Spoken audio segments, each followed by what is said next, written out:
Thank you, Mr. Chair and Ranking Member Fetterman, for having this hearing. Thank you to the witnesses, not only for being here today, but for sharing your expertise and all the work you do. And I actually want to start with a question to General Hoover that follows up on Senator Moody's line.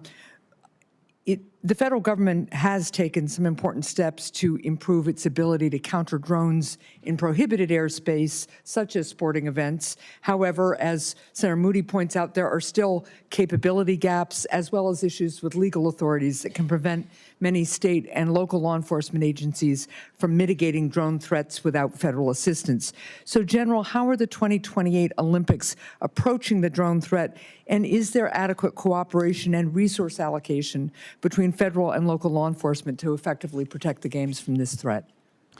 Senator, thank you for that question. I think, you know, the drone threat is just one of the many threat vectors that I think are top of mind for us as we work with the Secret Service as the lead federal agency for the NSSE. You know, we've been at it since June of last year at a coordinated effort, both at the federal level, at the state level, and the local level, to think about all of the threats, drones being one of them, and that continues to be, you know, a top of mind for us. I think in terms of resourcing, you know, the efforts that the Secret Service has been doing over the last year to really get us to a good spot on security planning is helping.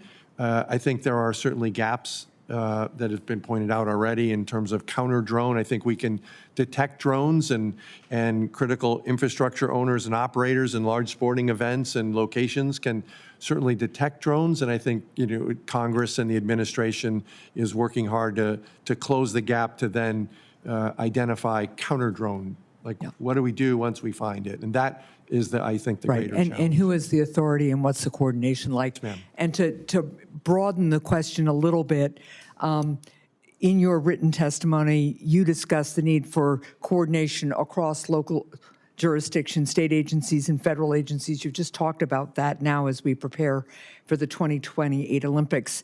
And as you noted, these games will draw crowds to venues across multiple locations, jurisdictions, and state.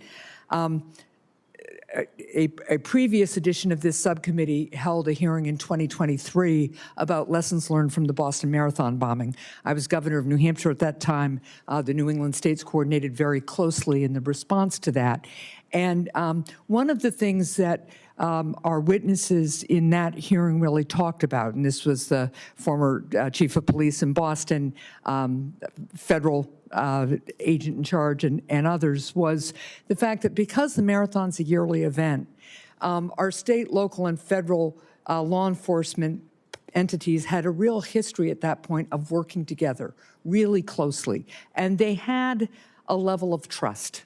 They knew each other, but they spent time on developing those relationships and building that trust. So can you please discuss the importance of consistent intelligence sharing and cooperation between and among all levels of government when it comes to providing security for large-scale events like this, and how important trust is to facilitating these types of relationships? Senator, I think trust, relationships, and information sharing are the coins of the realm when it comes to security planning. And I can tell you that, you know, since June, you know, this is my one-year anniversary actually today, so I'm no longer in my plebe year from West Point. But I can tell you the first meeting that they let me go to when I came on the job was to the kickoff of the NSSE Executive Steering Committee with the Secret Service in town in LA. And at the state, at the federal, and the local level, the relationship among the law enforcement community and all of the emergency services in and around not only Los Angeles, but the state of California is tremendous. And what I saw, so I was at the Salt Lake City Games in 2002. I coordinated the military's EOD support to the games, to the bomb squad support, and that was right after 9/11.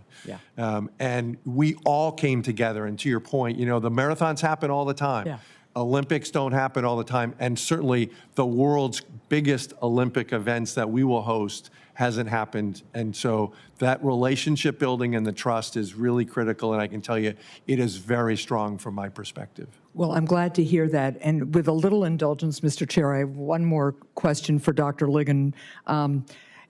And I just want to also just note that when we are talking about resource allocation and staffing levels, it takes time to coordinate and build trust and build these relationships. And so I think it's important that we not skinny management just on the notion that, you know, the people on the front lines who are incredibly important, we want plenty of them too, but we have to make sure that the management folks have the time to really emphasize coordination and information sharing.